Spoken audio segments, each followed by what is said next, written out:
आदित्य, सीधे आपके पास आते हुए, आपकी कहां पर मौजूदगी है? काफी तेजी से रेलवे की ओर से कामकाज किया जा रहा है, लेकिन इन सब के बीच सबसे ज्यादा जरूरी ये हो जाता है, बहुत सारे ऐसे लोग मिले जिनके अपने बिछड़ गए हैं और उनके बारे में कोई जानकारी अब तक नहीं मिल पाई है। वो क्या जिंदा हैं? अगर हैं तो किस अस्पताल में भर्ती हैं? अगर नहीं है तो फिर उनका शव कहां है? लोग रोकते बिलखते मुझे अस्पताल के बाहर मिले। आपको इस बाबत क्या जानकारी मिल रही है? ऐसे लोगों को सुनिश्चित करने के लिए, उनके सवालों को क्या कोशिशें राज्य सरकार की ओर से, केंद्र सरकार की ओर से, दोनों की ओर से की जा रही हैं? आदित्य।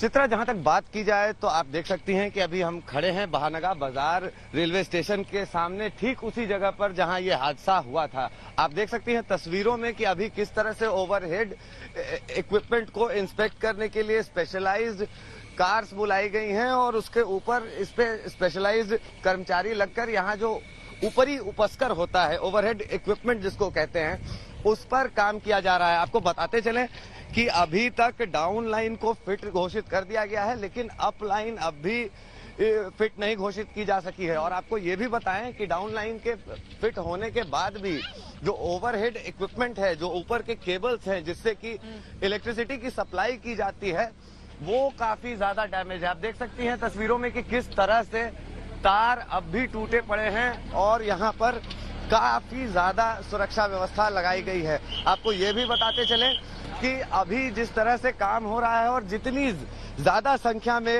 आप कह सकते हैं कि इक्विपमेंट को लगाया गया है और चीजों को लगाया और लोगों को भी लगाया गया है, काम काफी तेजी से चल रहा है।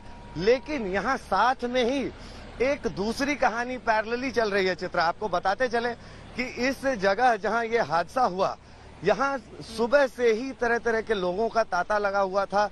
कई लोग ऐसे आए जिनके हाथों में अपने संबंधियों की, अपने दोस्तों की, अपने शुभचिंतकों की तस्वीरें थी, आधार कार्ड थे, पैन कार्ड थे, और वो लोग इधर से उधर घूम रहे थे, रेलवे के कर्मचारियों से बात कर रहे थे, अफसरों से बात कर रहे थे और ये पता लगाने की कोशिश कर रहे थे कि कहीं उनके संबंधी किसी अस्पताल में स्वास्थ्य लाभ तो नहीं कर रहे। क्योंकि आप समझ सकती हैं चित्रा कि जिस तरह का कार्नेज हुआ यहाँ, आप देख सकती हैं कि क्या हालत हुई इस बोगी की, जो कि सॉलिड लोहे से बनी है। तो सोच सकती हैं कि लोगों के साथ क्या हुआ होगा और उसी दुश्चिंता के प्रभाव में लोग यहाँ एकदम बदावासी के साथ आकर यहाँ रेलवे के कर्मचारियों और अफसरों से बात करने की कोशिश कर रहे थे।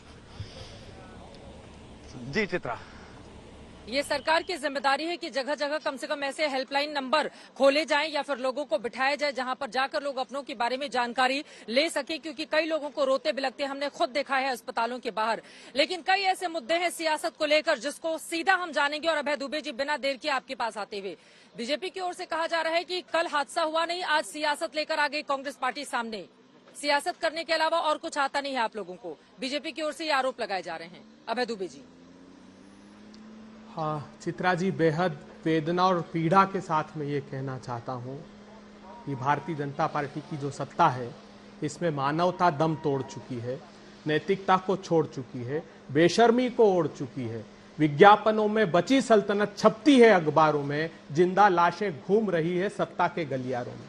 हमने कल एक शब्द नहीं बोला चित्रा जी, जब इन्होंने कहा कि रेस्क्यू ऑपरेशन चल रहा है। मगर प्रधानमंत्री जी, आप 24/7 चुनावी रैलियों में व्यस्त रहते हैं, इसलिए आप ये रिपोर्ट नहीं देख पाए। 9 फरवरी को संपर्क क्रांति एक्सप्रेस की ऑपरेटिंग डिपार्टमेंट ने सिग्नलिंग डिपार्टमेंट को एक गंभीर चिट्ठी लिखी, जिसको मंत्री महोदय तक को भेजा गया। उसमें क्या लिखा था? उसमें कहा था कि इंटरलॉकिंग जो पॉइंट फेल्यूर है, पॉइंट क्रॉसिंग फेल्यूर है, उस पर गंभीरता से विचार करना होगा। लाखों ट्रांजैक्शन हो रहे हैं प्रधानमंत्री जी रोज। और इस चिट्ठी में उन्होंने लिखा कि पेपर लाइन क्लियरेंस दिया गया था, अर्थात कि जो इंटरलॉकिंग सिग्नलिंग फेल्यूर था तो एक मैन्युअली आदमी को भेजकर यह मैसेज दिया जाता है कि आपको इस ट्रैक पर जाना है। उस संपर्क क्रांति को भी इन्होंने रन थ्रू ट्रैक पर, अर्थात मेन लाइन पर डाल दिया। पायलट ने समझदारी की, उसे गंभीरता समझ में आई, उसने ट्रेन वहीं रोक दी, क्योंकि ट्रेन में कोई स्टेयरिंग नहीं होता चित्रा जी। ट्रेन में और गुड्स की हमारे यहाँ डेडिकेटेड कॉरिडोर नहीं होता है। अब मैं आखिरी बात बताना चाहता हूं, सेम हूबहू यही किस्सा हुआ है यहाँ। कोरोमंडल की जो ट्रेन थी उसको लूप लाइन पर डाला, जबकि loop line 30 kilometre per hour की स्पीड के लिए डिजाइन है। 100 किलोमीटर से अधिक की ट्रेन को इन्होंने लूप लाइन ठीक पर है डाला, जो टकराई मालगाड़ी मैं से, जवाब लेती और हूँ। उसके डब्बे जो डाउन लाइन गाड़ी उधर से हावड़ा आ रही थी उससे क्रैश हुई। अब मैं पूछना चाहता हूं प्रधानमंत्री जी, क्या ये आपने पार्लियामेंट्री कमेटी की रिपोर्ट नहीं देखी दिसंबर की? क्या लिख रही वो कि जो एटीआर है, एक्शन टेकन रिपोर्ट, मैं गंभीर बात बता रहा हूं, बहुत बड़ा खुलासा करता हूं, उसने कहा कि जो कमीशन रेलवे सेफ्टी है वो 30 से 180 दिन में अपनी रिपोर्ट एक्सीडेंट्स की देता है बोर्ड को, रेलवे बोर्ड को, और रेलवे बोर्ड को एक्शन टेकन रिपोर्ट देनी होती। प्रधानमंत्री जी, 15 एक्शन टेकन रिपोर्ट 2014 से आज तक नहीं भेजी गई आपके द्वारा, आपकी सरकार के द्वारा, क्योंकि आप चुनाव में व्यस्त हैं। सीएजी क्या कह रही है कि 30 से 100% तक जो ट्रैक को इंस्पेक्शन करने का सिस्टम है वो आपका फेल हो गया, ये सीएजी ने बताया। विशाल मिश्रा जी, क्या सरकार आंकड़ों को छिपा रही है? जो मृतकों का आंकड़ा 275 वो बता रही है।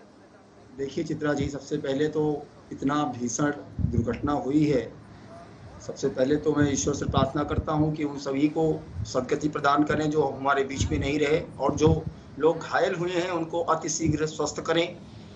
ये राष्ट्रीय संकट का विषय है, इस समय सबको एक साथ खड़े होना चाहिए। इस समय किसी भी प्रकार की राजनीति चित्रा जी नहीं होनी चाहिए, लेकिन दुर्भाग्य है कि आज ऐसी परिस्थिति में भी किसी भी प्रकार से विपक्षी राजनीति करने का मौका नहीं जो है गंवा रहे। सवाल के प्रश्नों का उत्तर देते हुए मैं सबसे पहली बात यह बताना चाहूंगा कि मान्यवर कांग्रेस के प्रवक्ता से कि 2014 के बाद से लेके अब रेलवे की दुर्घटनाओं में 73% की कमी आई है। मान्यवर, ये कागजी कार्रवाई नहीं है, ये आंकड़ा है, ये फैक्ट है जो कि बताता है कि सुरक्षा का जो उपाय किया गया है वो महज कागजी नहीं है, प्रभावी भी है। और जिस प्रकार से वर्तमान सरकार के अस्तित्व में आने के बाद भारतीय जनता पार्टी के रेलवे में काम हुआ है, 2009 से लेके 2014 के बीच में कितने किलोमीटर की आपने रेलवे ट्रैक बिछाया था? शून्य रेलवे ट्रैक आपने बिछाया था। और वहीं पर 2014 से लेके 2020 के बीच में 18,065 किलोमीटर रेलवे ट्रैक नया बिछाया गया है। आपके समय में जो है विद्युतीकरण कितने प्रतिशत था, जरा बताइए, मैं अपने आंकड़ों को दुरुस्त कर दूं। ये विद्युतीकरण का जो है आंकड़ा था। तो देखिए चित्रा जी, जितने प्रभावी तरीके से काम हो रहा है, जहां 2009 से 14 के बीच में शून्य विद्युतीकरण हुआ था, वहीं पे 2014 से लेके 2020 के बीच में 18,065 किलोमीटर रेलवे ट्रैक का विद्युतीकरण किया गया है, जो कि 371% बढ़ा है। तो जो उपाय किए गए हैं क्या वो नहीं दिखते क्या? और दूसरी बात, दुर्घटना चित्रा जी आप भी जानती हैं, जब मशीन की बात होती है, जैसा कि रिपोर्ट सामने आ रहा है, सिग्नलिंग की बात है, तो जो मशीन है वो भी क्या है, कभी कभी चीजें एल्गोरिथम में वो चीजें नहीं होती हैं जो होनी चाहिए, हो जाती है मिसमैच। तो ये हो सकता है, संभावना बनती है। मिश्रा जी, अब मशीन पर ठेकरा फोड़कर हम अपनी जिम्मेदारी से नहीं बच सकते हैं। मशीन पर हम ठेकरा फोड़कर उन लोगों की जिम्मेदारी से नहीं बच सकते हैं जिनकी जवाबदेही इस पूरे मामले में तय की जानी चाहिए। प्रधानमंत्री जी ने कल ही कहा है कि कोई भी 275 लोगों की जान चली गई, हम कहेंगे मशीन खराब हो गई, इस वजह से जान चली गई, ये कोई बात होती है सर? विशाल मिश्रा जी, मैं मशीन पर ठीका नहीं फोड़ रहा, मैं कह रहा हूं कि प्रधानमंत्री जी ने कहा है किसी को भी नहीं बख्शा जाएगा, जिसकी भी जवाबदेही तय होगी उसको सजा दी जाएगी। लेकिन मैं यहाँ पर यह कह रहा हूं कि राजनीति नहीं की जानी चाहिए, खास तौर से दुर्घटना पर। इतनी भीषण आपदा है ये, और यहाँ पर भी बैठ के शेरो शायरी से डिबेट की शुरुआत करवाते हैं हमारे कांग्रेस मान्यवर प्रवक्ता जी। ये शेरो शायरी का समय है, इस समय तो आपको राष्ट्र के लिए दुर्घटना के समय खड़े होना चाहिए। कहाँ है कांग्रेस के कार्यकर्ता? राष्ट्रीय स्वयंसेवक संघ के कार्यकर्ता वहां पर लगे हुए हैं।